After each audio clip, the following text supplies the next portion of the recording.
Of course, not a single member of Congress wanted to sacrifice their child for the war in Iraq. And who could blame them? Who would want to give up their child? Would you? Would he? I've always been amazed that the very people forced to live in the worst parts of town, go to the worst schools, and who have it the hardest, are always the first to step up to defend that very system. They serve so that we don't have to. They offer to give up their lives so that we can be free. It is, remarkably, their gift to us. And all they ask for in return is that we never send them into harm's way unless it's absolutely necessary.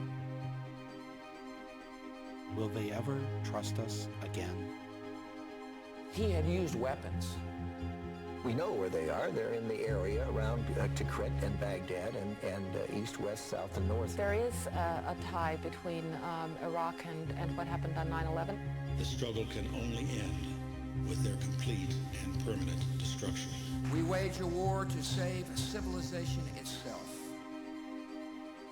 We did not seek it, but we will fight it, and we will prevail.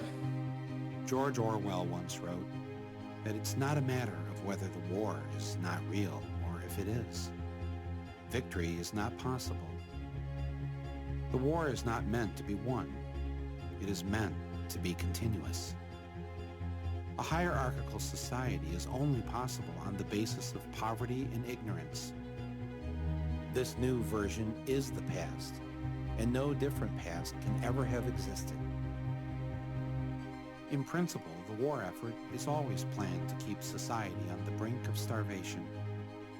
The war is waged by the ruling group against its own subjects, and its object is not the victory over either Eurasia or East Asia, but to keep the very structure of society intact.